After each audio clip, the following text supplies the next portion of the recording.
రైతు సోదరులారా, ఈనాడు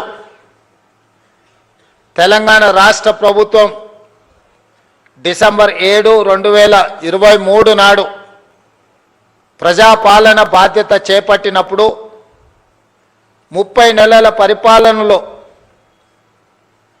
ఎదురవుతున్న సమస్యలు, వాటికి చూపిస్తున్న పరిష్కారాలు, ఈ 30 నెలల్లో రైతు సంక్షేమం కోసం రైతును తలెత్తుకొని ఆత్మగౌరవంతో బ్రతికే విధంగా వ్యవసాయం దండగ కాదు, వ్యవసాయం అంటే ఒక పండగలా ఈనాడు తీర్చిదిద్దాలి అని మన ప్రభుత్వం సంపూర్ణంగా ప్రయత్నం చేస్తుంది.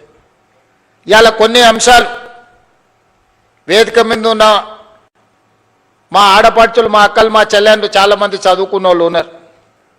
మా యువమిత్రులు ఒకప్పుడు పంచగట్టుకొని వ్యవసాయం చేసే కాడి నుంచి పాయింట్ షర్ట్ వేసుకొని వ్యవసాయం దాటి ఈరోజు సూట్ వేసుకున్న సోదరులు కూడా వ్యవసాయ పనుల్లో నిమగ్నమవుతున్న సందర్భంలో కొన్ని అంశాలను మీ ముందు ప్రస్తావించాలని ఈరోజు నేను భావిస్తున్నా. మద్రాసు నుంచి ఆంధ్రప్రదేశ్ రాష్ట్రం విడిపోయినా ఆనాడు ప్రకాశం పంతులు, బెజవాడ గోపాల్ రెడ్డి ముఖ్యమంత్రులుగా, నిజాం సర్కారు నుంచి విముక్తి కలిగిన హైదరాబాద్ రాష్ట్రానికి మొదటి ముఖ్యమంత్రిగా పాలమూరు బిడ్డ బూరుగుల రామకృష్ణారావు గారి నుంచి మొదలు పెడితే ఉమ్మడి రాష్ట్రంలో నీలం సంజీవరెడ్డి కావచ్చు, చివరి ముఖ్యమంత్రి కిరణ్ కుమార్ రెడ్డి గారు కావచ్చు, 19 మంది ముఖ్యమంత్రులు 1947 నుంచి 2014 వరకు 6 దశాబ్దాలు పైగా పరిపాలన సాగించి మన రాష్ట్రం మీద, రాష్ట్రం విడిపోయినప్పుడు తెలంగాణ ప్రజలకు అప్పు ఇచ్చింది 69,000 కోట్ల రూపాయలు. దాదాపుగా 60 ఏళ్ళు 19 మంది ముఖ్యమంత్రులుగా బాధ్యతలు చేపట్టి తెలంగాణ రాష్ట్రం ఏర్పడే నాటికి మనకిచ్చిన అప్పు 69,000 కోట్ల రూపాయలు అక్షరాల. జూన్ 2, 2014 నాడు ప్రత్యేకంగా ఏర్పడిన తెలంగాణ రాష్ట్రం యొక్క అప్పు 69,000 కోట్ల రూపాయలు. జూన్ 2, 2014 నాడు కల్వకుంట్ల చంద్రశేఖరరావు గారు పెద్దలు తెలంగాణ రాష్ట్ర ముఖ్యమంత్రిగా బాధ్యతలు చేపట్టి డిసెంబర్ 7, 2023 నాడు ప్రజాపాలనలో ప్రభుత్వాన్ని ఏర్పాటు చేసిన తెలంగాణ రాష్ట్ర 2వ ముఖ్యమంత్రిగా నాకు బాధ్యత అప్పజెప్పినప్పుడు ఈ రాష్ట్రం యొక్క అప్పు 8,11,000 కోట్ల రూపాయల అప్పు. అక్షరాల 18 మంది ముఖ్యమంత్రులు దాదాపుగా 60 ఏళ్ళు 69,000 కోట్ల రూపాయల అప్పు చేస్తే కేవలం ఒకే ఒక్క కుటుంబం కల్వకుంట్ల చంద్రశేఖరరావు గారి కుటుంబము 7 లక్షల కోట్ల పైగా అప్పు చేసి రాష్ట్ర విభజన జరిగినప్పుడు 16,000 కోట్ల రూపాయల మిగులు ధనిక రాష్ట్రంగా తెలంగాణ రాష్ట్రాన్ని శ్రీమతి సోనియా గాంధీ గారు, శ్రీ మన్మోహన్ సింగ్ గారు మనకు అప్పచెప్పితే అప్పుల ఊపిలో నిండా ముంచేసి మళ్ళీ లేవ్వడానికి కూడా అవకాశం లేకుండా మన మీద మన్ను గప్పి అప్పుల్లో నిండా ముంచి అప్పులు తప్పులు చేసి 8,11,000 కోట్ల రూపాయలతోని బాధ్యత అప్పచెప్పింది. ఎన్నికల సందర్భంగా 6 లక్షల కోట్ల రూపాయల అప్పు ఉందని మేమంటే కాంగ్రెస్ అబద్ధాలు చెప్తుంది, 4 లక్షల కోట్ల అప్పు కూడా లేదని బుకాయించే ప్రయత్నం చేశాడు. సరే, అరాకొరా ఏమైనా చంద్రశేఖరరావు గారు అప్పు చెప్తుండేమో అని బాధ్యత చేపట్టిన తర్వాత ఆర్థిక మంత్రిగా బాధ్యత తీసుకున్న బట్టి విక్రమార్క గారికి మొట్టమొదటి మంత్రివర్గ సమావేశంలో నేను ఒక మాట చెప్పిన మంత్రులందరి అనుమతితో, అసలు పూర్తిగా మన రాష్ట్రం ఎంత అప్పు ఉంది, ఏ విధమైన అప్పు ఉంది, ప్రభుత్వం ప్రత్యక్షంగా తెచ్చుకున్న అప్పేంది, వివిధ కార్పొరేషన్ల మీద తెచ్చుకున్న అప్పేంది, వివిధ శాఖల మీద తీసుకొచ్చిన అప్పేంది, ఎన్ని రకాల అప్పులు తెలంగాణ రాష్ట్ర ప్రభుత్వం మీద ఉన్నాయో లెక్కలు తీయండి.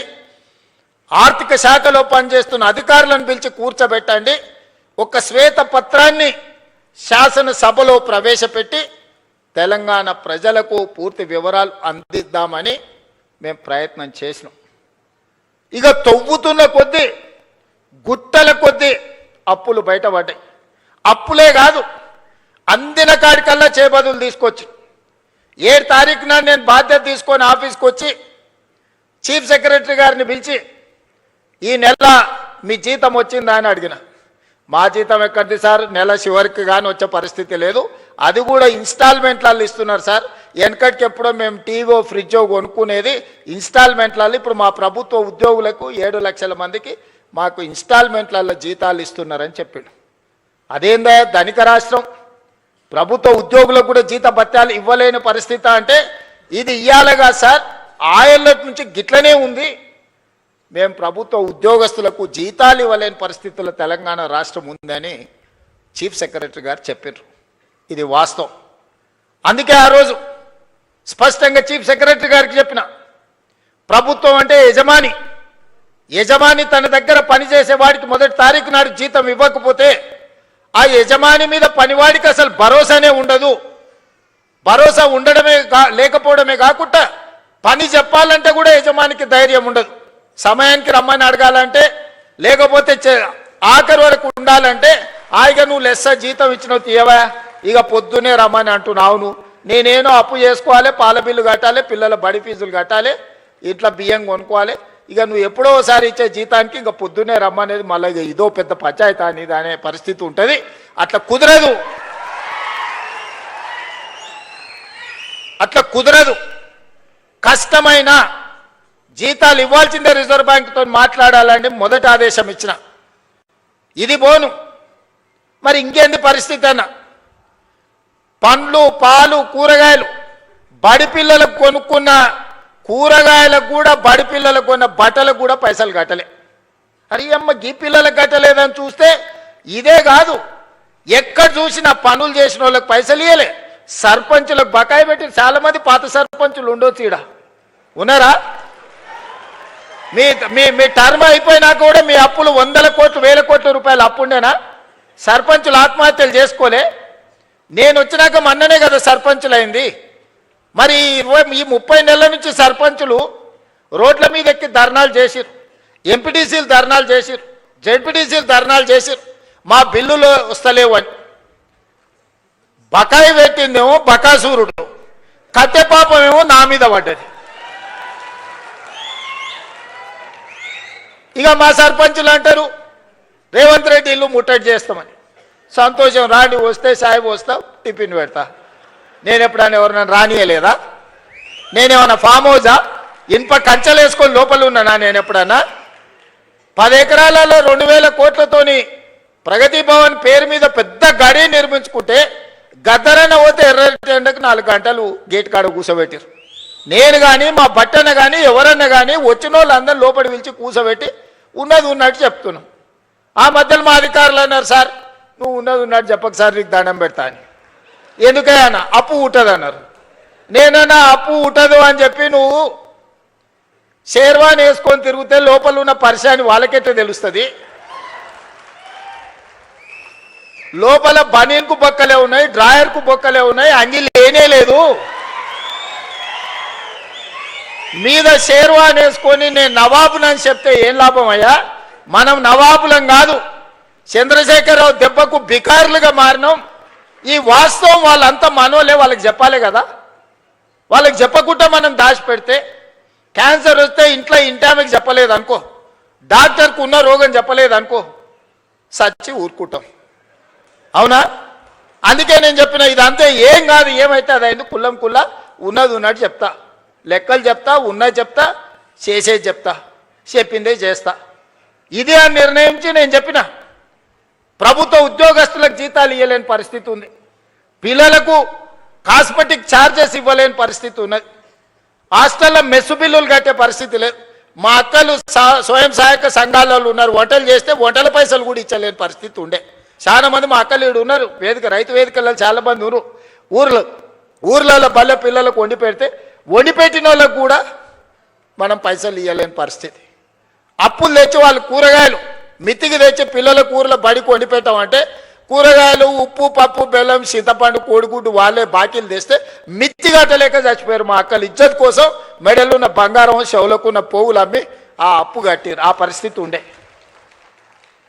ఇట్లాంటి దివాలా తీసిన సంసారాన్ని అప్పుల పాలు చేసి ఏం అర్థం కాకుండా గందరగోళం చేసి అప్పులు చేసుడే కాదు, అడ్డగోలుగా తప్పులు కూడా చేసేడు. ఏడిపోయినా ఇజ్జత్ లేకుండా ఢిల్లీకి పోతే ఇజ్జత్ లేదు, గల్లీకి పోతే ఇజ్జత్ లేదు, పక్క రాష్ట్రానికి పోతే ఓయమ్మ ఇటు తెలంగాణలో ఇంతో మాట్లాడితే ఏం అడుగుతాడో అన్నట్టుగా తప్పించుక తిరిగే పరిస్థితి ఉండే. అట్లా సంసారం మొదలుపెట్టి 30 నెలల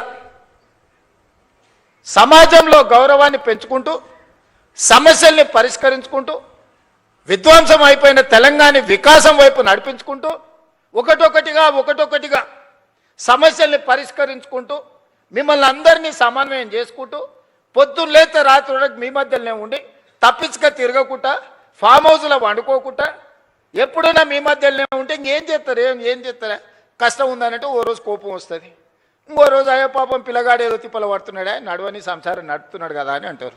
తప్పించుకు తిరుగుతామంటారు, వీడు ఉత్త దొంగోడు ఉన్నట్టున్నాడా, ఎమ్మ దొడ్డకు రాడు, దొంగోడు కాదు అన్నట్టుంది సంసారం. ఇట్లాంటి దొంగోడు ఎట్లా ముఖ్యమంత్రి అయ్యిండా అనుకున్న ప్రమాదం ఉందా? మరి అందుకే ఇయ్యాల ఏం చేసింది ప్రభుత్వం అని అడుగుతారు. నేను సూటిగా కొన్ని లెక్కలు వ్యవసాయానికి రైతుల గురించే చెప్పదలుచుకున్న, మిగతా అన్నీ నేను ఈరోజు చెప్పదలుచుకోలేదు. ఎందుకంటే ఇది రైతుల పండుగ, ఇది రైతు వేదిక, ఇది శిల్పారామం కూడా ఒక రైతు వేదికగా మార్చి ఇవాళ మా వ్యవసాయ శాఖ కమిషన్ కోదండ రెడ్డి గారితో సహా మా సభ్యులందరూ ఈరోజు రైతుల కోసం మంచి ఎట్లా చేయాలన్న ఆలోచనతోని ఇవాళ వందలాది రైతు వేదికలలో ఇవాళ మనోళ్ళందరూ కూర్చొని ఉన్నారు. నేను ఇవాళ ఉన్న విషయాలు మీ ముందర చెప్పదలుచుకున్నా. మీకు చెప్పకపోతే మీరు ఊరికెళ్ళి ఊర్లో మన పాలెళ్ళకో లేకపోతే మన దగ్గర ఉన్న వ్యవసాయ మన సహచరులకు చెప్పకపోతే ఈ సమస్య అనేది ఇట్లనే జటిలంగా మారుతుంది. ఇవాళ రైతు రుణమాఫీ 25,35,000 మంది రైతులకు 20,677 కోట్ల రూపాయలు 2 లక్షల వరకు రైతు రుణమాఫీ చేసిన మాట వాస్తవం కాదా? ప్రతి ఊర్లో రైతుల వివరాలు గ్రామ సభలలో చదివి వినిపించినాం. రైతు భరోసా, ఆయన రైతు బంధు అన్నాడు. ఆ రైతు రాబంధు మీకు బకాయి పెడితే ప్రభుత్వం వచ్చిన ఎంబడే నెల తిరగక ముందే 7,000 కోట్ల రూపాయల పాత బకాయిలు మేం చెల్లించినాం. రైతు రాబంధువు మీ నెత్తి మీద పెట్టిపోతే నేను వచ్చి కట్టిన ఒడ్లు సివిల్ సప్లైస్ కార్పొరేషన్ కొని బకాయిలు పెట్టిపోతే ఉత్తమ్ కుమార్ రెడ్డి గారు వచ్చి ఈరోజు ఆ ఒడ్ల పైసలు ఆనాడు 2023 నాడు మీకు చెల్లించడం జరిగింది. ఇవాళ రైతు భరోసా 10,000 సంవత్సరానికి వాళ్ళు ఇస్తే 12,000కు పెంచి ఇప్పటి వరకు 27,000 పైచిలుకు కోట్ల రూపాయలు మీ ఖాతాలేసి ఇవాళ మరో 9,000 కోట్ల రూపాయలు వేయడానికి మొదటి విడత 9 రోజుల్లో మీ ఖాతాలో 9,000 కోట్లు వేయడానికి దాదాపుగా రైతు భరోసా మీద ఈ విడతతో కలిపితే 36,000 కోట్ల రూపాయలు ఈరోజు రైతులకు అందించిన చరిత్ర ఈరోజు ఈ ప్రభుత్వానిది. అదేవిధంగా కాంగ్రెస్ వస్తే కరెంటు ఉండదు, కాంగ్రెస్ వస్తే రైతులకి కరెంటు కష్టాలన్నారు. ఉచిత కరెంట్ ఎవరయ్యా కనిపెట్టింది? ఈ దేశంలో ఎవరికన్నా రైతులకు ఉచిత కరెంట్ ఇవ్వాలన్న ఆలోచన వచ్చిందా? ఆనాడు డాక్టర్ వైఎస్ రాజశేఖర రెడ్డి చేవెళ్ళ నుంచి ఇచ్చాపురం వరకు పాదయాత్ర చేసినప్పుడు తెలంగాణ రైతాంగం అందరూ కాలిపోతున్న మోటార్లు, పేలిపోతున్న ట్రాన్స్ఫార్మర్లు చూపించి మా రైతుల కన్నీళ్లు తీరవాలే, తెలంగాణ వ్యవసాయం మొత్తం కరెంటు మోటార్ల మీద ఆధారపడ్డ వ్యవసాయం అంటే కాంగ్రెస్ పార్టీ ఎన్నికల మేనిఫెస్టోలో పెట్టి ఉచిత కరెంటుని దేశంలో కనిపెట్టిందే కాంగ్రెస్ పార్టీ. ఉచిత కరెంటు కాంగ్రెస్ పార్టీ పేటెంట్. ఏ సన్నాసన్న ఉచిత కరెంటు మాది అన్నాడంటే మా అక్కలు చీపురు కట్ట మలిపి కొడతారు. ఆ ఎల్ల చాలామంది అన్నారు ఉచిత కరెంట్ అంటే బట్టలు ఆరేసుకోవాల్సి వస్తుందని. ఇచ్చి చూపించి రాజశేఖర రెడ్డి గారు 2004 ముఖ్యమంత్రిగా ఎల్బీ స్టేడియంలో ప్రమాణ స్వీకారం చేసినప్పుడు 7 గంటల ఉచిత కరెంటుతో పాటు వందలాది కోట్ల రూపాయలు రైతుల కరెంటు బిల్లులను రద్దు చేసి లక్షలాది మంది రైతుల మీద ఉన్న క్రిమినల్ కేసెస్ రద్దు చేసిన సంతకం, మొట్టమొదటి ఫైల్ మీద సంతకం ముఖ్యమంత్రిగా వైఎస్ రాజశేఖర రెడ్డి గారు కాంగ్రెస్ పార్టీ 2004 సంవత్సరంలో సంతకం పెట్టింది కాంగ్రెస్ పార్టీ కాదా? ఇవాళ గుడ్డొచ్చంట కోడిని బెదిరించిందంట. ఈడెవడో వచ్చి మేమిచ్చిన ఉచిత కరెంటుకు నీ ఖాతాలో రాసుకొని కాంగ్రెస్ వస్తే కరెంటు కష్టాలు అన్నాడు.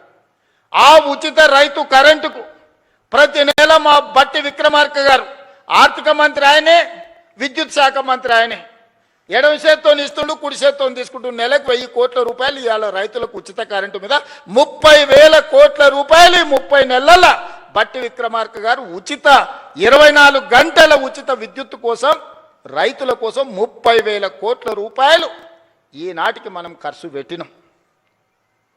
బోనస్ కింద 4,000 కోట్లు దాదాపుగా ఉత్తమ్ కుమార్ రెడ్డి గారు ఇచ్చారు. వ్యవసాయ పనిముట్లకు ఈరోజు తుమ్మల నాగేశ్వరరావు గారు 2,000 కోట్ల రూపాయలు ఖర్చు పెట్టారు. రైతు బీమా దాదాపుగా 3,500 కోట్ల రూపాయలు రైతు బీమా కోసం ఈరోజు మనం ఖర్చు పెట్టినాం. సివిల్ సప్లైస్ కార్పొరేషన్ 10 ఏళ్లలో వాళ్ళు కొనుగోలు చేసింది ఎంత, 2.5 ఏళ్లలో మనం కొనుగోలు చేసింది ఎంత ఒక్కసారి లెక్క పెట్టుర్రి. 10 ఏళ్లలో వాళ్ళు కొన్నది మొత్తం 1,68,000 కోట్లు అనుకుంటే ఖాళీ 2.5 ఏళ్లలో ఉత్తమ్ కుమార్ రెడ్డి గారు 80,000 కోట్ల రూపాయలు పైగా సివిల్ సప్లైస్ కార్పొరేషన్ నుంచి వడ్లు కొనుగోలు చేసి రైతులకు ఈరోజు రైతులకు ఇచ్చింది. ఇట్లా లెక్కలేస్తే 30 నెలల దాదాపుగా 1,75,000 కోట్ల రూపాయలు ఈ ప్రభుత్వం రైతాంగం కోసం ఖర్చు పెట్టింది. సరాసరి ప్రతి నెల 6,000 కోట్ల రూపాయలు రైతుల కోసం మేం ఖర్చు పెడితే మీరు 2,500 కోట్ల రూపాయలు కూడా ఖర్చు పెట్టలేదు. మరి వ్యవసాయానికి మేం పండుగ చేసినామా, మీరు చేసిర్రా? ఇవాళ ఊర్లలో తిరిగి ఈరోజు రైతులను క్షమించే సభ పెట్టమని తాటి చెట్టు లెక్క అయ్యాను కానీ తలకాయ లేనట్టుంది చెప్తా ఉన్నాడు.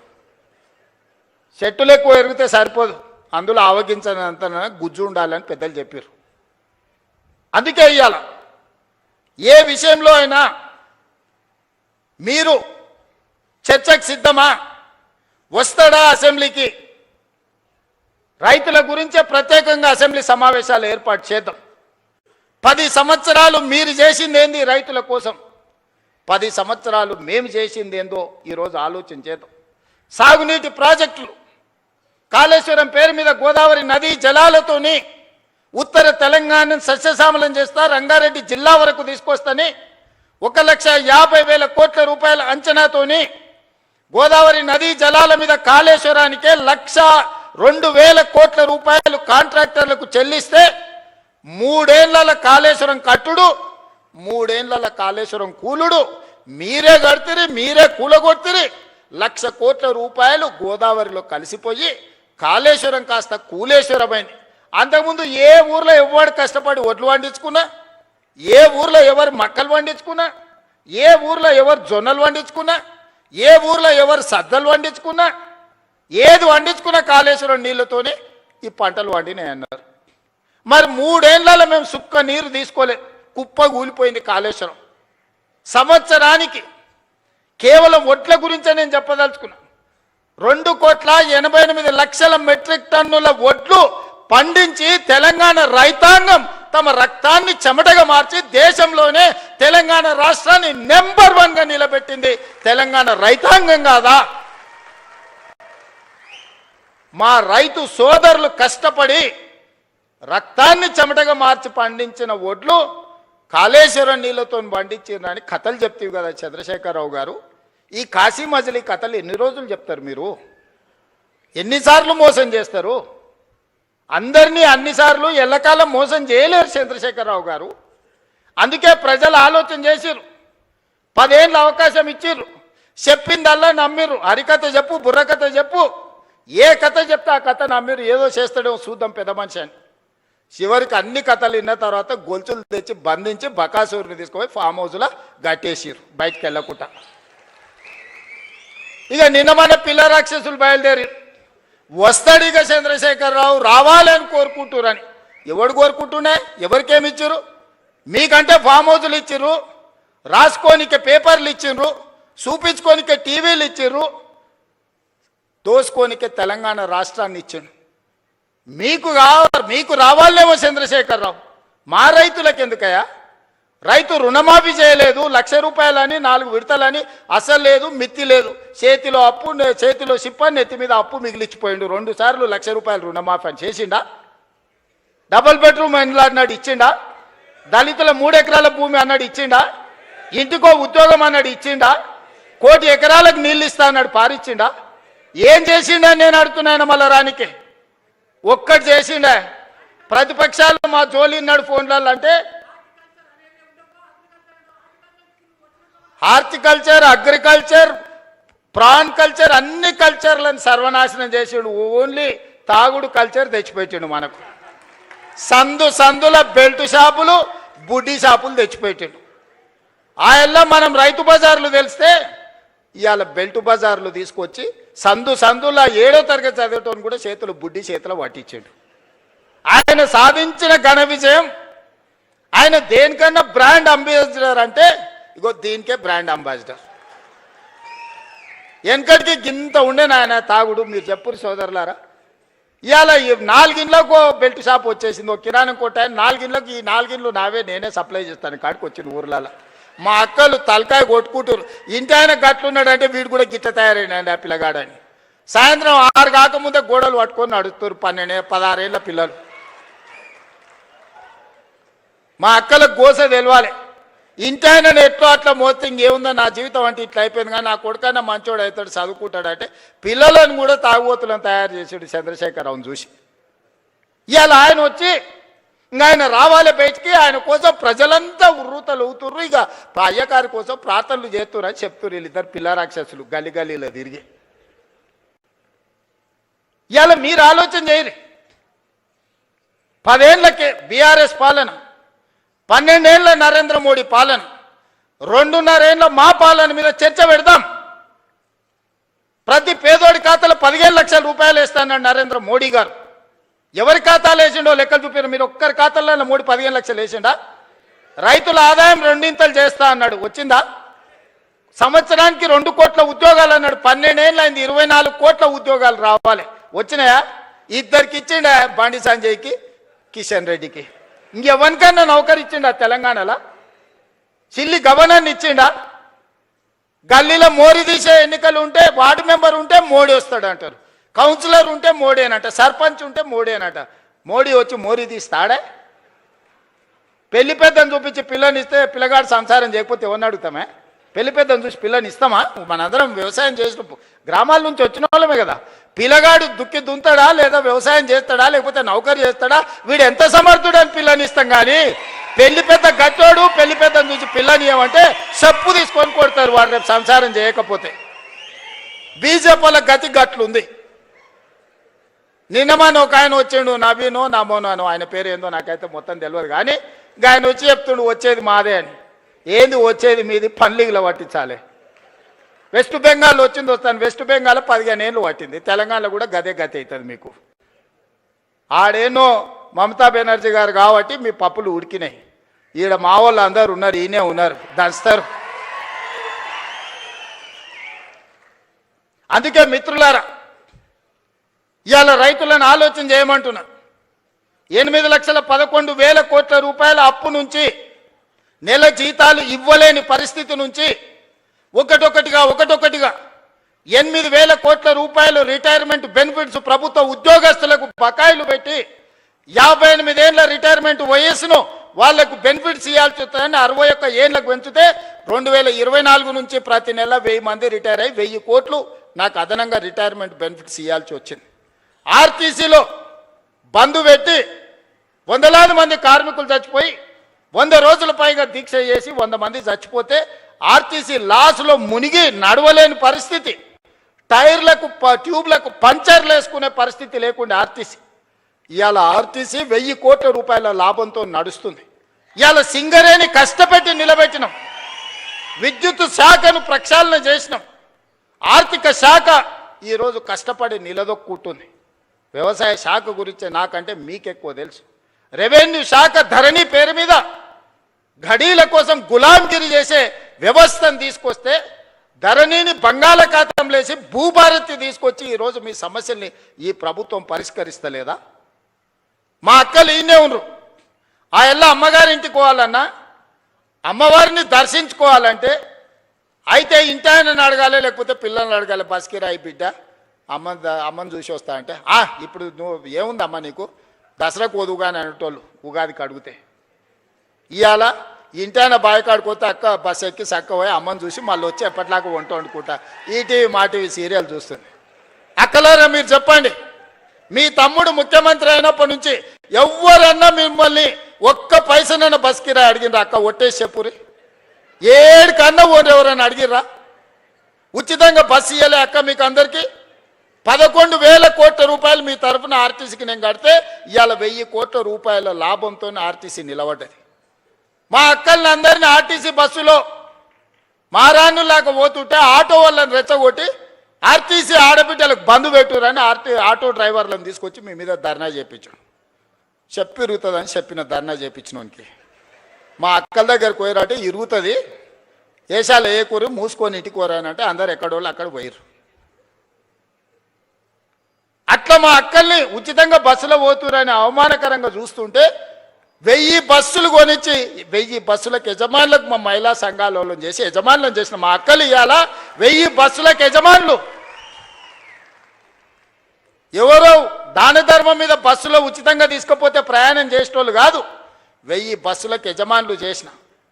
సోలార్ విద్యుత్ అంటే అదాని అంబానీ అంటే 1000 మెగావాట్ల సోలార్ విద్యుత్ మా ఆడబిడ్డలకు ఇచ్చి ఈరోజు విద్యుత్ ఉత్పత్తి చేసే పెట్టించి ఈరోజు బట్టిగారితో ఒప్పందం చేపించి ఇవాళ మా అక్కలకు అందరికీ సోలార్ విద్యుత్ ఉత్పత్తి చేసే యజమానులను చేపించిన.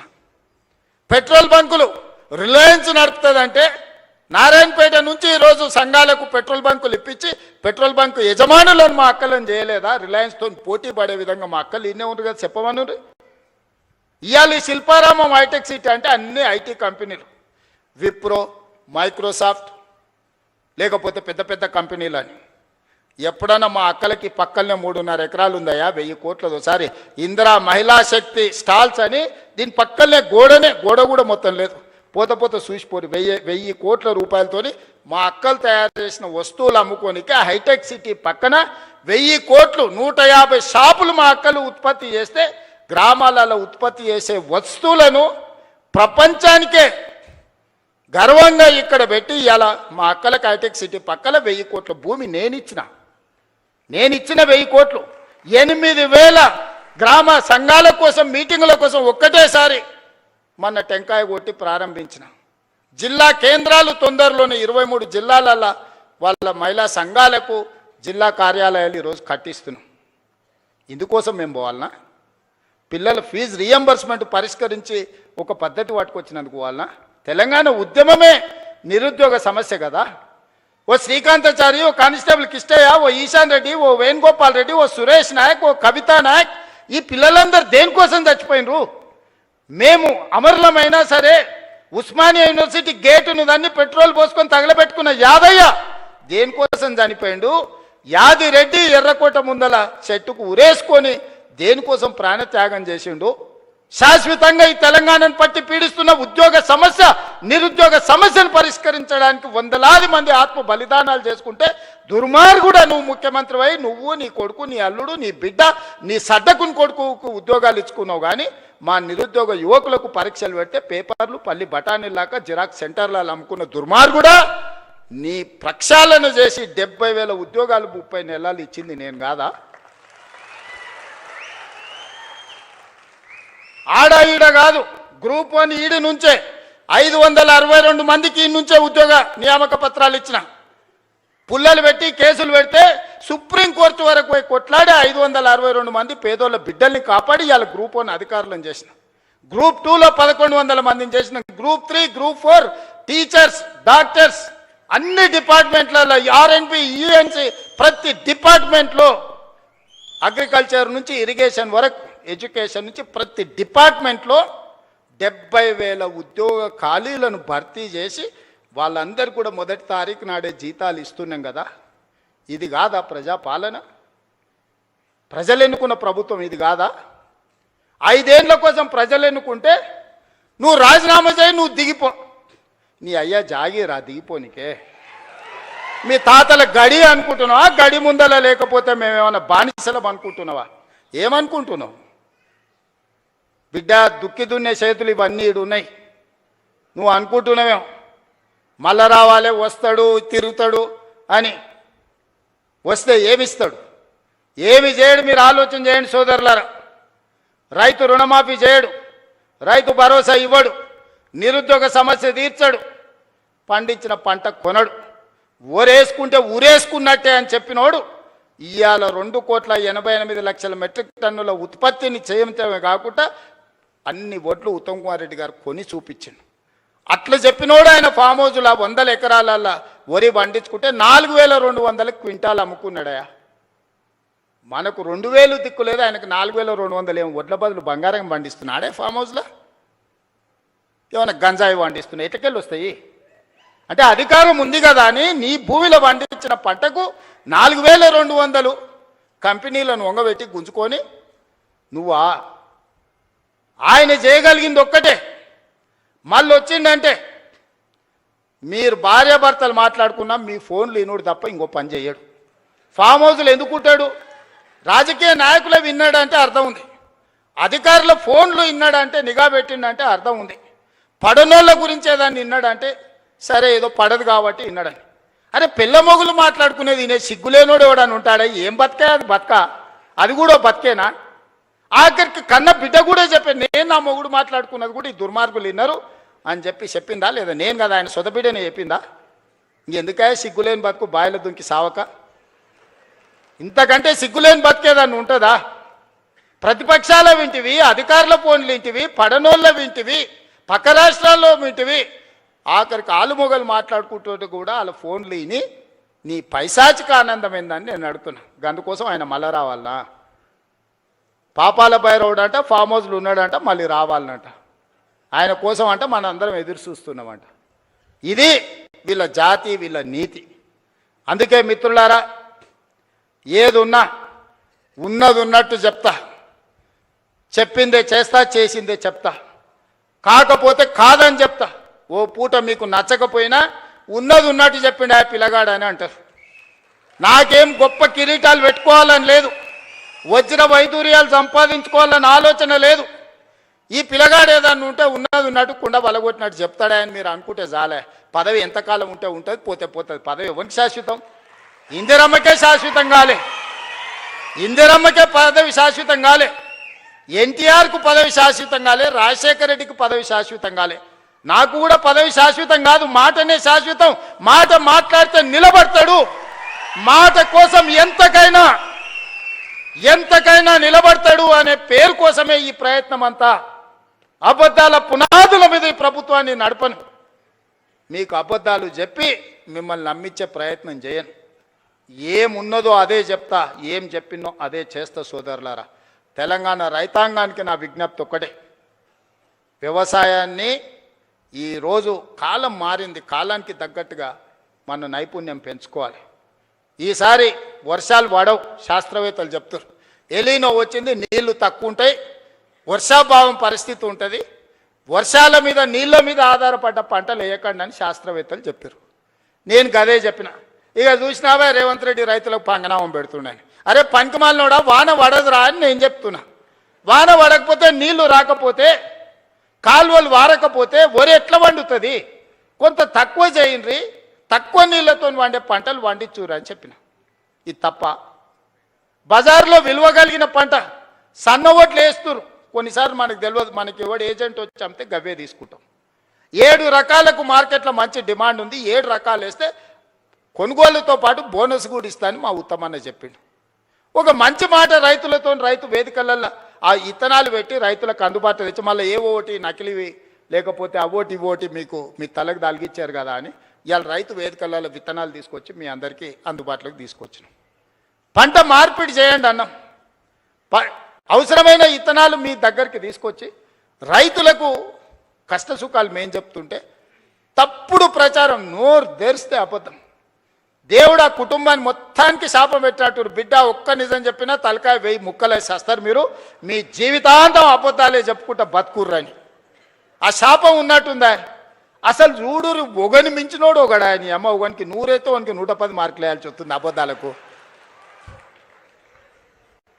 అతనికంటే గనుడు ఆచంట మళ్ళా అన్నాడు అమ్మ, ఆయనే అట్లా అనుకుంటే అంతకంటే రాటు తేలిర్రా ఈ అమ్మాయి పిల్లకు కుర్రనాయాలు ఇద్దరు. నోరు తెరితే అబద్ధాలు, బామార్దులు అసలు ఇక పోటీ పడే అబద్ధాలు చెప్పుకుంటూ తిరుగుతారు. ఇది పరిస్థితి. అందుకే ఇవాళ వాళ్ళు ఊరూరు తిరగని గల్లి గల్లి తిరగని వాళ్ళు బుద్ధి మారినంత వరకు దేవుడు వాళ్ళని క్షమించడు. బుద్ధి చక్కగా ఉంటే అన్నీ చక్కగా ఉంటాయి. నోరు మంచిదైతే ఊరు మంచిది అన్నారు, అవునా? ఏమక్క, నోరు మంచిదైతే ఊరు మంచిది అన్నారు, అవునా? అత్త కోపానికి వచ్చిన కోడలు జర మెత్తగా ఉంటే ఇల్లు చక్కగా నడుస్తుంది, అవునా? మీరు అందరూ ఏదైనా కోప్పడ్డా నేనేమంటానే, మా వాళ్ళే కదనే, మరి బాధ్యత ఇచ్చినప్పుడు ఓసారి కోపం అవుతుంది. ఇంటి పెద్ద మనిషి దసరా పండుగకు అందరికి బట్టలు తెచ్చినా ఈ కలర్ నాకు నచ్చలేదు అంటారు కోడలు అత్త తెస్తే, అవునా? ఉంటాయి ఇవన్నీ సమస్యలు. గంతెందుక మా అక్కల్ని అడగదలుచుకున్నా, బతుకమ్మ సీరియల్ యాడ్ ఉండే అక్క, వాళ్ళు ఇచ్చినాడు బతుకమ్మ సీరియల్ అయితే జొన్నసేన కాడ పిట్టలకు భయపడనికే కట్టేది. ఇవాళ మనం ఇచ్చిన ఇందిరమ్మ సీరియల్కో మా అక్క మా పెద్దమ్మ మంచిగా కట్టుకొని వచ్చింది. పండుగ నాడు మా తమ్ముడు ఉన్నట్టున్నాడు అని చెప్పి మా తమ్ముని కలుగుతా అని పండుగ పూట చీర పెడితే సారే అనుకుంటుంది పుట్టింటి వాళ్ళు పెడితే. ఇవాళ నేను పెట్టిన చీరలు కట్టుకొని మా అక్కలు వచ్చారు సంతోషంగా. పోయినసారి ఇప్పుడు పాలపిట్టే చీర ఇచ్చినాం, వచ్చేసారి సిల్కపచ్చ చీర ఇస్తున్నాం మా అక్కలకు మళ్ళీ తొందరలోనే. ఒక్క దాంట్లోనే వాళ్ళు దొంగతనం చేయకుండా దోపిడీ చేయకుండా ప్రజలకు వనుకొచ్చేది ఏదైనా చేసిరా? ఏదైనా నాకు కొంత సమయం పడుతుంది. కొత్త సంసారమైన మా అక్కలు మా తమ్ముళ్ళు ఈయనే ఉన్నారు.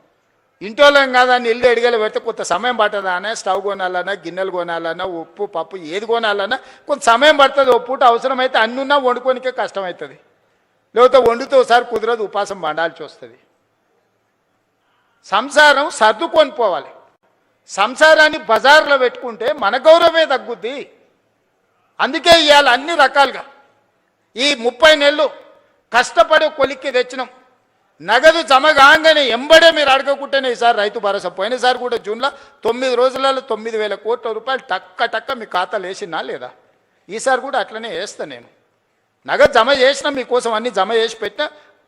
ఖమ్మంలో మదిరలో పెద్ద మీటింగ్, లక్షల మంది రైతులతో చేద్దామని అన్ని ఏర్పాట్లు చేసుకుంటే వానవాడి మొత్తం వేసిందంతా పోయింది. మా బట్టాన ఫోన్ చేసిండు, మొత్తం ఇట్లయింది కదా మళ్ళీ వారం వాయిదా పెట్టేద్దామని. మీటింగ్ వారం వాయిదా పెడతాం కానీ నగదేసేది మాత్రం వాయిదా పెట్టేది లేదు. ఎంబడే శిల్పారామంలో పెట్టురా నిన్న సాయంత్రం చెప్పినా ఇవాళ పొద్దున్నే పెట్టారు. మీకు కూడా పొద్దున్నే చెప్పుంటారు, అవునా? అంతేకాదు సాయంత్రం శిల్పారామం పోవాలని ఎప్పుడు చెప్పారు మా ఈర్లపల్లి శంకర్ వీళ్ళందరూ మీకు అందరికీ. ఇవాళ చెప్పిందే కదా, 3 రోజుల ముందు అయితే మీకు తెలియదు కదా వీడు ఉందని. మరి ఏం జనార్దనన్న 3 రోజుల ముందు అయితే తెలియదు కదా. మరి ఇవాళ పొద్దుగాలు చెప్తే సాయంత్రానికి అంతా ఏర్పాటు చేసుకున్నాం. ఎందుకంటే మన ఇల్లు చక్కబెట్టుకునే బాధ్యత మనకు ఉండాలి. మా మద్దూరు నుంచి మా కృష్ణన్న కూడా వచ్చిండు. మద్దూరు నుంచి ఇక్కడికి రావాలంటే ఇవాళ తెలిసిందే కదా. కాబట్టి అందుకే ఇవాళ ఏది కూడా ఈ ప్రభుత్వం మీది, ఈ ప్రభుత్వం మనది, ఈ ప్రభుత్వం ప్రజలది, ఈ ప్రభుత్వం మా ఆడబిడ్డలది, ఈ ప్రభుత్వం మా రైతులది, ఈ ప్రభుత్వం మా నిరుద్యోగ యువకులది. ఇది మన ప్రభుత్వం. మంచిగా చేసుకుందాం. పోలీసు నియామకాలు 5,000 పరీక్షలకు నేను ఇవాళ 5,000 ఖాళీలకు నేను నోటిఫికేషన్ ఇస్తే ఈరోజు గతంలో ఇవ్వకపోతే ధర్నాలు ఉండేవి, ఇప్పుడు ఇస్తే ధర్నాలు చేస్తున్నారు. ఇది ఎక్కడదో. గతంలో మెట్రో కట్టమని మనం అనేది, ఇప్పుడు మెట్రో కట్టొద్దని వాళ్ళు అంటారు. గతంలో మూసిని ప్రక్షాళన చేయమని మనం అనేది, ఇప్పుడు మూసి చేయడానికే వీల్లేదంటారు. గతంలో రీజనల్ రింగ్ రోడ్ కట్టండి అని వేయండి అని మనం అనేది, ఇప్పుడు వద్దంటారు. ఏది చూసినా వద్దో అని ఒర్లువోతుల్లాగా తయారైన. మీరు ఒర్లినా పొర్లుడు దండాలు పెట్టినా, మీరు ఎండ్రిని దాగి బాయిలో దుంకినా ఇవన్నీ పనులు చేస్తా. మీరందరూ నిండు మనసుతో ఆశీర్వదించండి. ఈ ప్రభుత్వం మీది, ఈ ప్రభుత్వాన్ని కంచేసి కాపాడుకున్న బాధ్యత మా రైతాంగ సోదరులదే. ఇలా ఏం చేయకపోయినా మీ భార్య భర్తలు మాట్లాడుకునేది అయితే ఇంటలేమా, ఓటు ఎక్కువనో ఓటు తక్కువనో ఇచ్చినాం, కానీ మీ సంసారంలో సిచ్చు పెట్టే కేసీఆర్ లాంటి తప్పుడు పనులు మాత్రం చేయదలుచుకోలేదు. మళ్ళీ వచ్చిర్రా, ఇక చివరికి భార్య భర్తలు మాట్లాడుకునే స్వేచ్ఛ కూడా ఈ రాష్ట్రంలో లేకుండా పోతుంది. అట్లాంటి వాళ్ళని మళ్ళీ రానిచ్చే సమస్యనే లేదు. చాలా మంది దీంట్లో అరుంధతి సినిమా ఎంతమంది చూసిండ్రా చేతురి? ఆ పశుపతిని బంధించిర్రా? గట్లనే ఫామ్ హౌస్లో బంధించిన పశుపతిని మళ్ళా గొలుసులు తెచ్చేది లేదు. అరుంధతి సినిమాలో రాక్షసుని ఎట్లయితే బంగళాల బూతు బంగళాలు వేసి బంధించినమో, ఈ రాక్షసుని కూడా ఫామ్ హౌస్లో గొలుసులు వేసి మా రైతులు బంధించారు. బయటకు రానిచ్చేది లేదు. ఇక గదే జైలు, గదే మొత్తం. అంతేనా? సిద్ధమే కదా? మరి గట్టిగా సపట్లు కొట్టురు. ఇక బట్టన్నా నమ్మకం వచ్చిందా నీకు? నమ్మకం వచ్చింది కదా? ఓకే, ధన్యవాదాలు సోదరులారా.